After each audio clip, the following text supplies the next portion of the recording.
I wasn't sure whether to ask actually whether you got a sort of history or connection with Fleming or Bond. My introduction to Fleming and James Bond as a character was through the movies. And I just distinctly remember that this was one way I could sort of bond with my dad. I grew up in a very like classically Korean household where the dads were kind of like busy working and then they came back and then they just kind of checked out. It was these moments when we would sit down to watch his like, Bond films, and he had a collection of them, right? Those moments were really nice because not only was I able to sort of like spend time with my dad, but also kind of be introduced into this crazy world in front of me where, you know, this guy in a suit was just running around and just with all these gadgets and doing all these cool things. That was my introduction to Bond, and I think that's why, whenever I hear that name, like James Bond, it gives me a visceral feeling, a sensation from the heart, if I may say. Yeah. Well, it's interesting you say that you got into the films first because as I was reading your book, I feel like there were some kind of quite niche similarities with Fleming's writing. There's this idea that always comes up of Bond as a silhouette. So he Mm, doesn't really have an identity. You never know about his family or his actual personality, really. He's kind of whoever he right. needs to be in the job. Yeah. So I was wondering if that was something that you were consciously doing. Yeah, I mean, I think the one thing that I was surprised by when I went to the book was that they're kind of nothing like the movies. Mm, It's a lot more like grounded.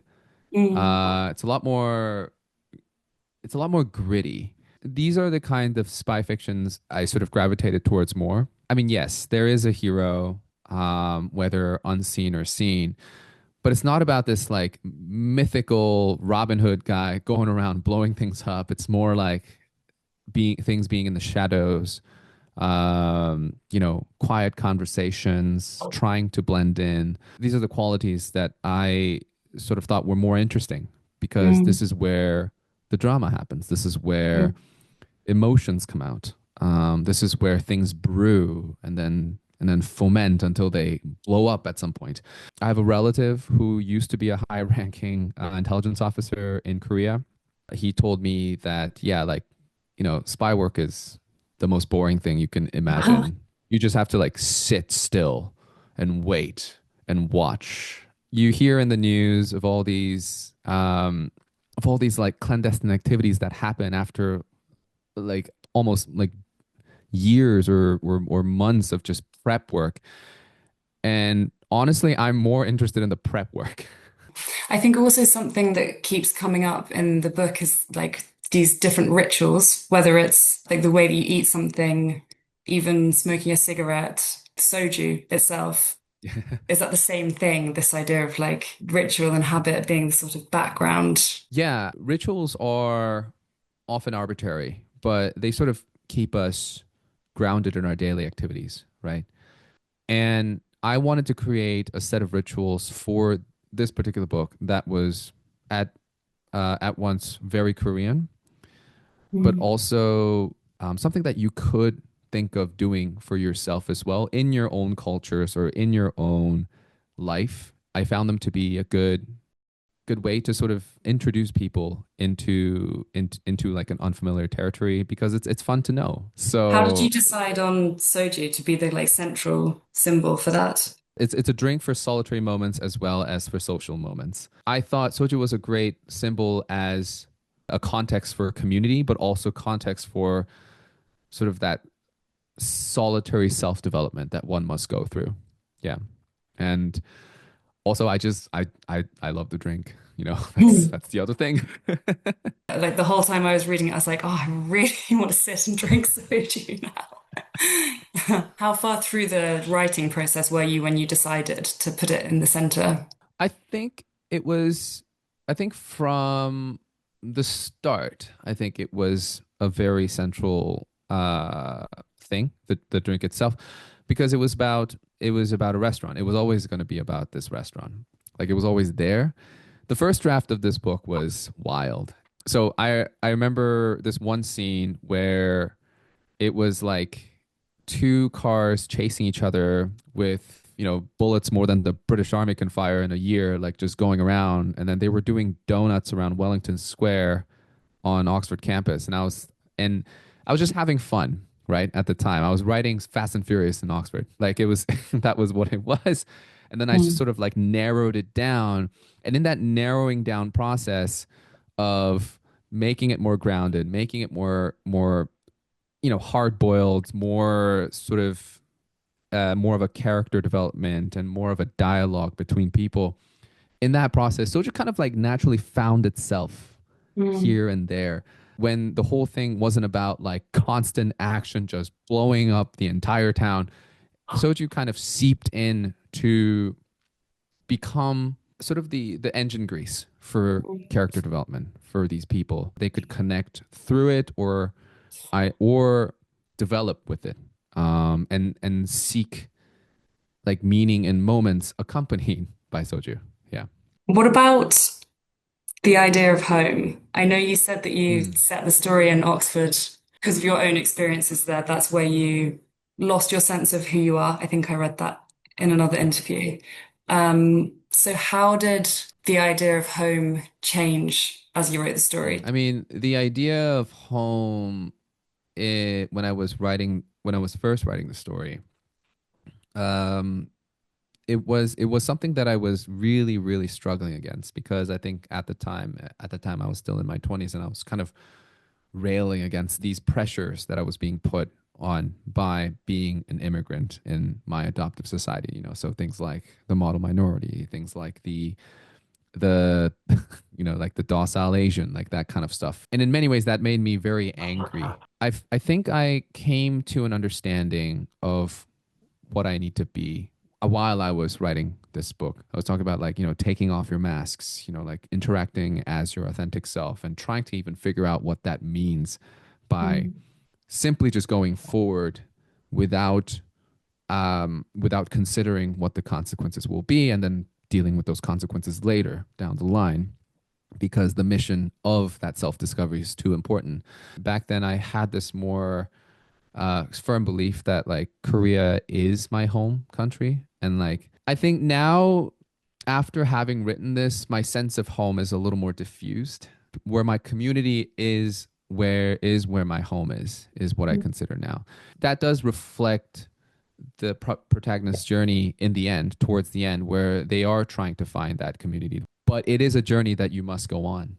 mm, And by embarking on that journey towards community, I think that it is worth it in itself. In many ways, also like all three characters sort of reflect the different type of paths that I've explored mm, and that I've tried to examine about myself in terms of in those introspections. June is obviously that side of me that misses home, one foot planted here, one foot planted there. Yuna is obviously the more like the model minority side of me where I need to like be excellent. I need to live up to that expectations of excellence. Johan is that eldest immigrant son figure that is very sort of loyal to the family and doesn't really know a lot. All three characters, when they combined, is is sort of my own like psychoanalysis, I guess. Yeah. I'm really curious what your writing process was, because obviously it's very Mm, non-chronological and it's so yeah. many different perspectives. The plotting was chaos, I would say. I think so many times I had this manuscript and I just loaded up on random days when I had an idea or like when I had a thought, and then I would kind of start talking to myself through the characters. In that way, like I treated this book like a self therapy. But there's a lot of that, and then there's a lot of also like actual plot going on, and then it was molded into what it was. Plotting happened more towards the third or the fourth drafts where I realized, okay, there needs to be a more like actual structure to this thing. So I opted to sort of create that sort of three characters divided. Each person has a alternating like right what's happening right now in the present and what's happened in the past. And that way I was able to sort of like also juxtapose like certain moments from the past that are happening in the present that can be either looked at as illusions or like developments in character or just adding more flesh to their backstories and their like their motive, like and their motivations and why they're doing this. I think what works so well about it is it reads like fragments. I mean, I myself as a reader, I like it when books do that, right? Like I want a puzzle. I don't Mm. want a coloring book, you know? Yeah, yeah. Like yeah, like I want to be able to put things together. I want to be able to be like I want to be able to fill in the blanks. As a reader, I don't want to have everything explained to me in a way where like this is exactly what the author intended. I want to create my own meaning. I want to uh interpret in my own way, and that's something that I also try to do with this book. Is it hard as a writer knowing how much to give and how much to hold back to achieve that? This is where an editor Mm. is paramount for Oxford Soju Club. I had an excellent editor, Julia Kim. Back then, she was one of two Korean Canadian editors working in Canadian publishing at the time. So she perfectly understood what I was trying to say. She was like, "Yes, it's a spy thriller that mirrors the life of immigrants. Is a story of the diaspora that is being told through the metaphor of these." Like very similar looking spies who, like, from the same ethnicity, who are pretending all to be different people. And so once she got that, she knew exactly where to take this and what to show and what to hide. And I think I learned a lot from that. How has like just the process of releasing the book been? Because it's done so amazingly. It's awesome. I am kind of surprised by the reception. People have picked it up. People have come to my events. People came out, and I thought to myself, how? Why? So it's been pleasantly surprising that people like this book. People care about this book enough to show up.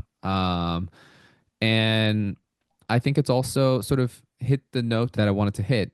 That is very character driven and is much more about just the spies. There's a the metaphor for life here for immigrants that is coming through very well. And that's exactly what I wanted to write. I wanted to write a good, fun immigrant story that doesn't dwell in like our past suffering, but tries to forge something forge something new and show something different. This is the kind of book that I want to write ever since I read Vitan Yun's The Sympathizer.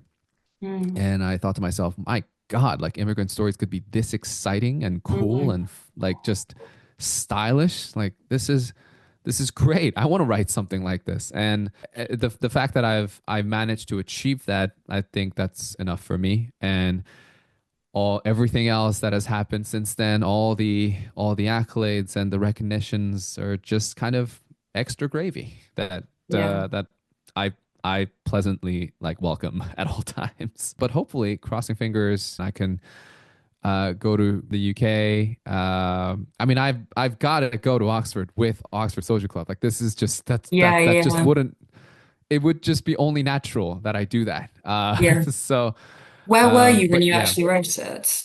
I think when I first had the idea for it, it was it was in the city when I was doing my master's in Mm. creative writing there, and I think I was walking down like these narrow streets and thinking to myself like, man, a car chase would be really nice here, and then that idea stuck with me, like that sense of sort of like this clandestine web of spies struggling against each other in this quiet not quite city, not quite town. It's like this ambiguous place, and I think when I started writing it, it was right after I had like a really bad layoff, and I realized I've been ignoring my creative side for too long. I think by that time I hadn't written for 3 years, and Mm. then I was like, I need to get that energy back, get that Mm. sense of joy with writing back.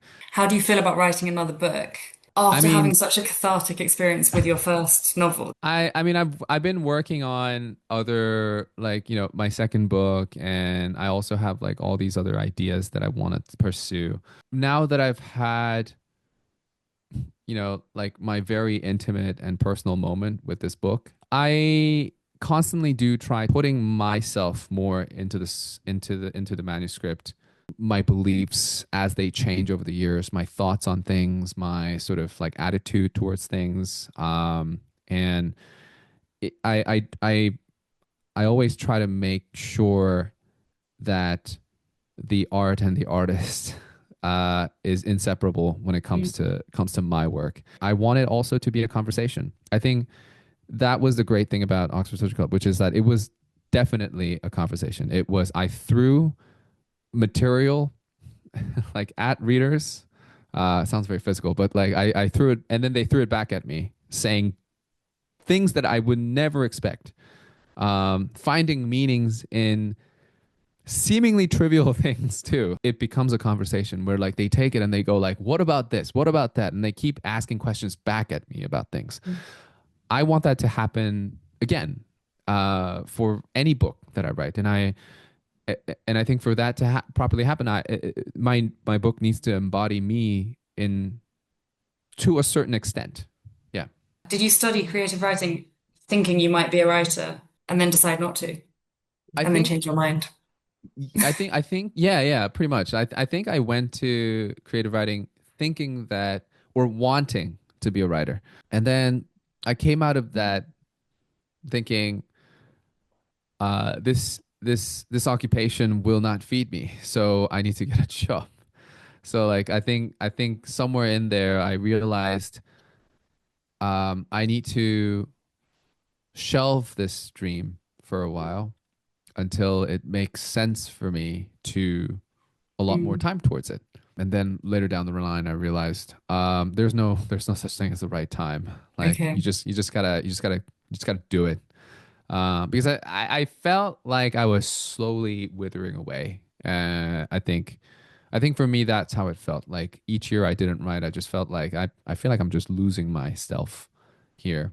This is something that I discovered, through experience, but also, by talking with other writers, is that the writing you do in each decade of your life is very different, right? Like, or each phase of your life. And I realized that if I just wait until I'm 50 and I have all this financial cushion and all that stuff, like I would have probably lost all that, all the different energies that would have expressed themselves when I was in my 30s or 40s or, my 20s. So I decided that actually, no, I want to see the every version of the writer that I would become at every stage of my life.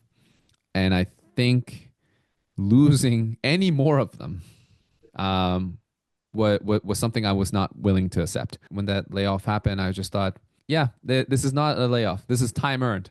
I'm going to start writing right Mhm. now. And obviously, like, I mean, after that, I did go back to day job and stuff like that. But I always just found time to write, found time to work on, like, work on the manuscript, or just write something else, a short story or something else, another idea that I have, that I could work on later. I always just try to find time for that. And I think in the end, it was worth the effort, because I feel like I have a good balance now. At this moment, I'm trying to go towards that place where I can write full time, and I'm currently writing, but also, mostly committing my time, in literary translation Mm, of, yeah, of like course. Korean novels. I think now that I've had that practice of, like keeping myself disciplined with writing, even though I have all these other commitments to do, I think I'm able to sort of work, um, with more regularity and with more discipline now. Yeah. Mm. Do you think your experience in with translating shapes your style at all? Yeah, I think so. I mean, my knowledge of how Korean language works, how the Korean language works, definitely does affect it. The way, not just the grammar, but like certain sayings, or like, how phrasing works, things like that. I find myself writing a sentence and going, that's a very Korean sentence. With the act of translation, I'm always constantly thinking about like the transfer of meaning from one language to the other. And in that way, I also sometimes think about like making my own language a little more neutral so that when it does get translated, it turns out very well. It carries the meaning through very naturally because it's not specific to one language or the other. It's not specific to English. I feel like I can find that common line now that I have all this experience translating between Korean and English, which are two very, very different, languages with very different cultural backgrounds. Mm. Um, like there are certain concepts in Korean, like nunchi, like just that sense of, like looking at somebody else for like social approval that has no like equivalent word in English. But in that sense, also, I'm able to sort of practice context, I think. Well, thank you so much. Thank you very much I for, could yeah. keep going for a long time, but I'll let you go. Like, I look forward to these interviews all the time because Okay. they always sort of bring out the most interesting conversations.